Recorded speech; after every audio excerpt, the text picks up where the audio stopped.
Yunnan eyaletinin Shangri-La şehrindeyim.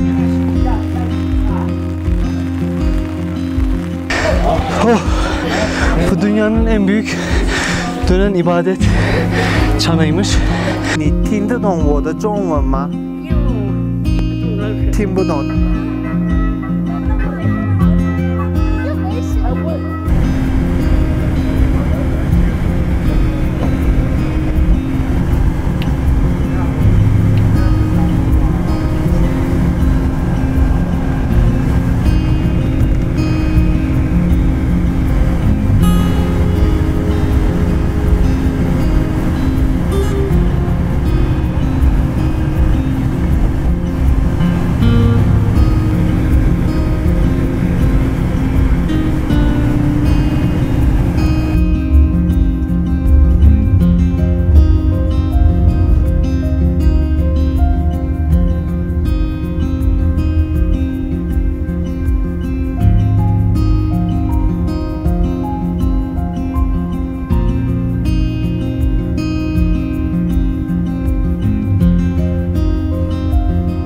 Evet arkadaşlar, şu anda yeni bir şehirden yeni bir video ile karşınızdayım. Yunnan eyaletinin Shangri-La şehrindeyim. Shangri-La kelime anlamı olarak ne anlama geliyor? Kalbimizdeki güneş ve ay, diğer bir anlamı olarak ise hayalimizde mükemmele yakın bir yer. Yani ütopik cennet anlamını taşıyor. Hadi hep beraber Shangri-La'yı gezelim, bakalım cennete benziyor mu?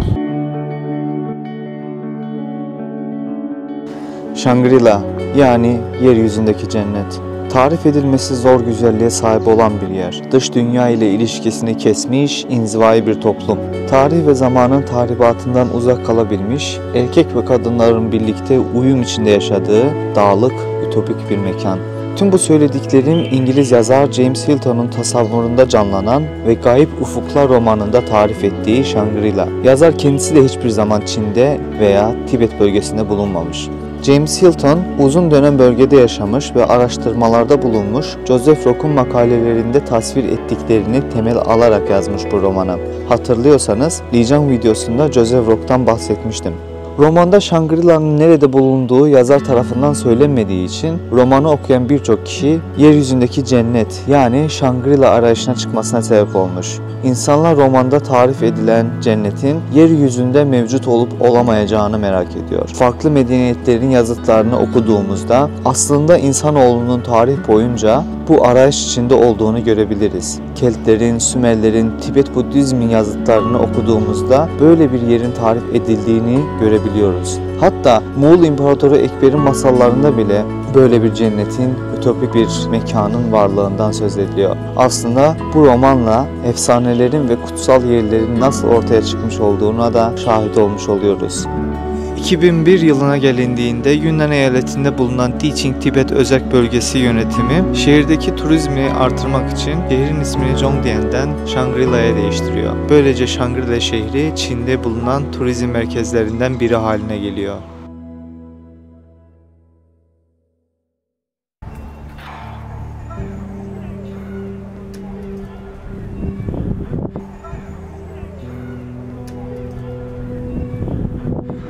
Bu gördüğünüz ibadet çarkı söylentilere göre dünyanın en büyük ibadet çarkıymış. O kadar büyük ki Shangri-La'nın neresinde olursanız olun hemen hemen her yerinden bunu görebilirsiniz. İbadet çarkı Tibet Budizmi ve diğer bazı Himalaya Budist geleneğine ait bir ibadet aracıdır. Genellikle bir silindir şeklinde olan ve dışında mantraların yazıldığı olduğu bir tambur bulunan bir mekanizmadır. Dostlar, eskiden Tibet Budizmi inancına sahip olan birçok insanın okuması ve yazması yoktu. O yüzden Tibet Budizmi mantralarını okuyamıyorlardı.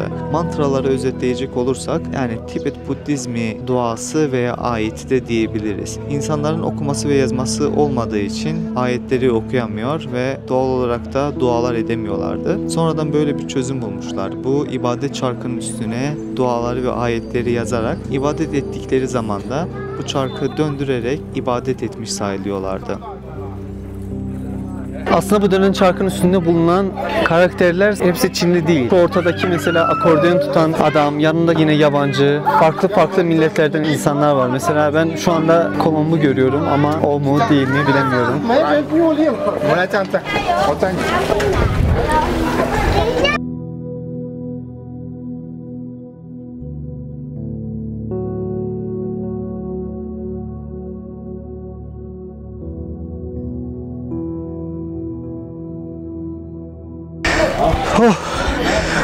dünyanın en büyük dönen ibadet çanıymış. Vallahi çok da ağır. Bir de toplu şekilde hareket etmenin kimse güç kullanmıyor. O yüzden bayağı yoruluyor insan. Dostlar şu karşıda gördüğünüz sevimli aynı zamanda ayıya benzeyen köpek türü meşhur Tibet Mastifi. Yani köpeklerin gri kurtların evcilleştirilmiş bir alt türü olduğunu biliyoruz. 58 bin yıl önce şu Tibet Mastifinin de gri kurtlardan ayrılarak yeni bir köpek türü haline geldiği söyleniyor. Tibet platosunda ve Himalayalarda özellikle de yüksek rakımlık dağlık bölgelerde yetiştirilmişlerdir. Biliyorsunuz şu anda içinde bulunduğumuz Shangri-La bölgesi de deniz seviyesinden 3200 metre yüksekte bulunuyor. Eskiden bu köpekler manastırları korumak için tutuyorlarmış. Şu anda ise bu asil köpekleri burada turistlerle fotoğraf çekilmek için tutuyorlar. Mesela Şanghay, Pekin gibi büyük şehirlerde bu köpekleri beslemek yasak. Dostlar bu köpek aynı zamanda dünyada satılan en pahalı köpek. 2014 yılında ne az ne çok 2 milyon dolara satılmış.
Dostlar Shangri-La sokaklarını gezerek diğer taraftan da James Hilton'un yazdığı Gayb Ufuklar kitabının hikayesinden bahsedeyim size. Hikaye bir uçak kazası sonucu Tibet dağlarında sıkışan bir grup insanın yaşadıklarını konu alır. Bu insanlar Himalayalarda sığındıkları gizemli bir vahşi bölge olan Shangri-La adlı bir yer keşfederler. Shangri-La'da zamanın durduğu, insanların uzun yaşadığı ve huzur içinde bir yaşam sürdüğü anlatılır. Romanın ana karakteri İngiliz diplomat Hugh Conway'dir. Uçak kazasından kurtulan Conway, Shangri-La'da bulunan bir tapınakta karşılaştığı insanlarla tanışır ve bu gizemli yerin sırlarını öğrenmeye çalışır. Conway, Shangri-La'nın lideri olan Çinli bir keşiş olan Chang'dan bu yerin sırlarını ve felsefesini öğrenir. Shangri-La, Conway ve diğer karakterler için bir tür ruhsal sığınak haline gelir. Ancak zamanla Conway, Shangri-La'nın gerçekliği hakkında şüphe duymaya başlar ve dış dünyayla yeniden bağlantı kurma isteğiyle dolmaya başlar. Roman, Shangri-La'nın mistik ve pastoral atmosferini, yaşamın anlamını ve insanın içsel arayışını ele alır. Aynı zamanda modern dünyanın karmaşıklığı ve çatışmalarıyla karşılaştırılarak sade ve huzurlu bir yaşam tarzının arayışını vurgular. Kayıp ufuklar zamanda duran bir cennet arayışıyla, insanın içsel huzurunu ve anlamını bulma çabasıyla ilgili derin bir düşünce deneyimidir. Yağmurdan sonra gökkuşağı.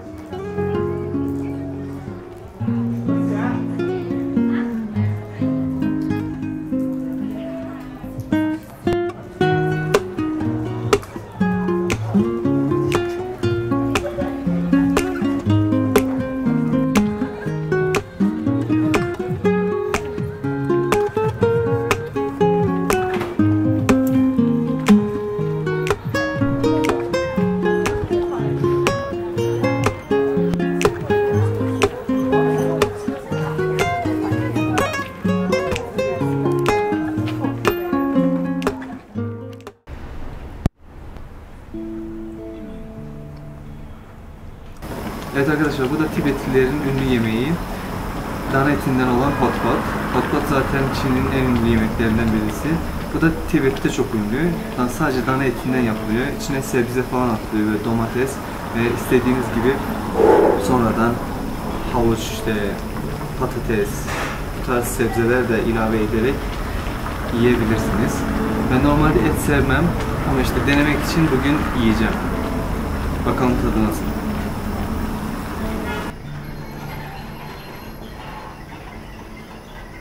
Potu kaynayıncaya kadar bekliyorsunuz böyle bu şekilde. Kaynıyor, içindeki etler tam. Normalde zaten içindeki etler pişmiş etler. İşte biraz daha yumuşayıncaya kadar bekliyorsunuz. Ondan sonra afiyetle yiyorsunuz. Tadı güzel ama dediğim gibi ben bu tarz yemekleri sevmem ama bu tarz yemekleri siz sevenler için bence güzel bir seçim olabilir bu yemek.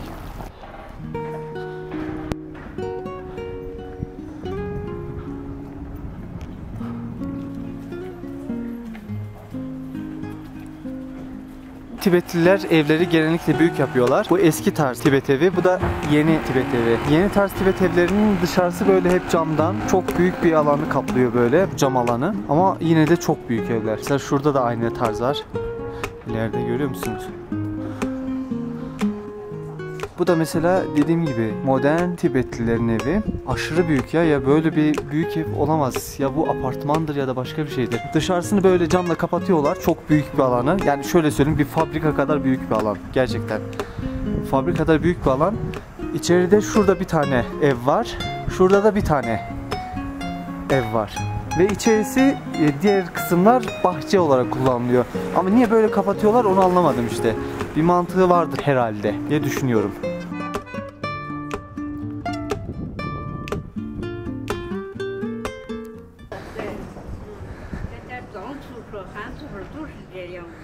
奶奶，你听得懂我的中文吗？你听得懂我的中文吗？听不懂老师。听不懂，但是你听得懂他的中文是不是？听不懂。他问你听得懂他的中文吗？你说听不懂，其实你听懂了。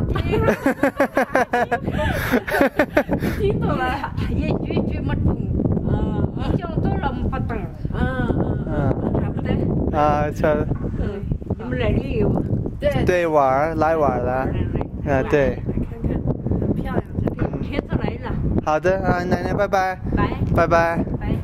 Shangri-La'nın arka sokaklarında bir gece yürüyüşüne çıkalım, etrafı keşfedelim.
Arkadaşlar Shangri-La'nın içinde bulunan şu tarihi sokaklar Eskişehir, yani şehrin eski kısmı. Lijiang'a göre çok daha sessiz, sakin. Yani yine de kalabalık var ama Lijiang'daki kadar kalabalık yok. Turist sayısı da oldukça az.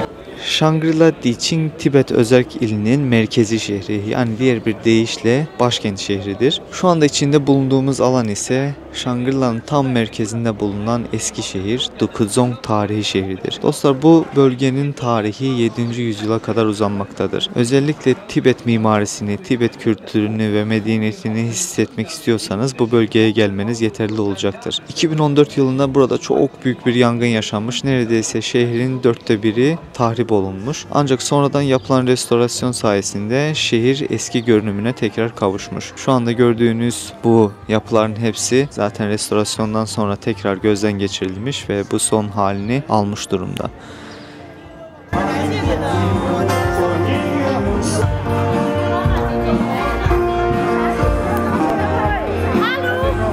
Hello，不要谢谢。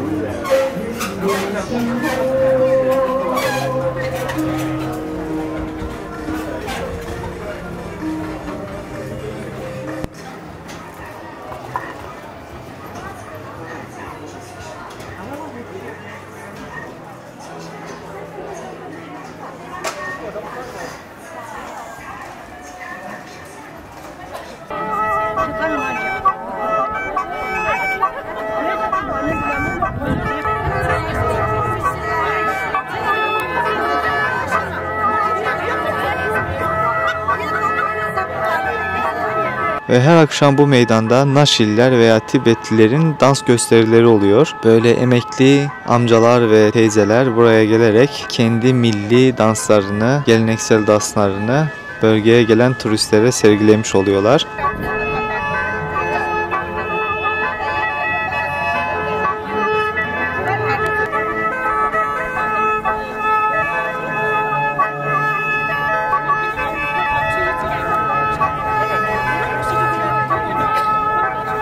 Benim de ilgimi çok çekti. Ben de dans etmek istedim ama bizim coğrafyada, yani Anadolu ve Kafkas coğrafyasında halaya sonradan dahil olan şahıslar genellikle arka sıranın arkasından dahil olur ama buradaki geleneklere göre misafirler genellikle halay sırasının başından, yani halay başı olarak sıraya dahil oluyor. Gördüğünüz gibi ben de halay başı konumunda dans ediyorum.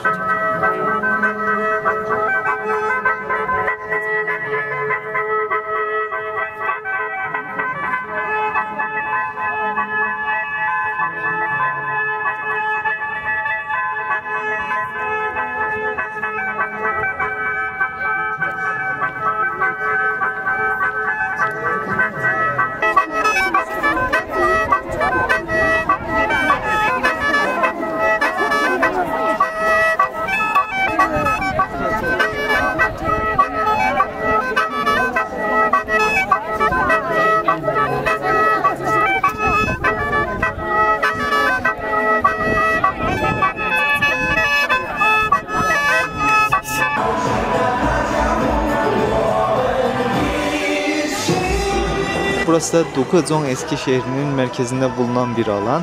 Burada da insanlar, gençler, yaşlılar, 7'den 77'ye herkes burada toplanıp dans ediyor. Gerçekten harika bir manzara var ortada.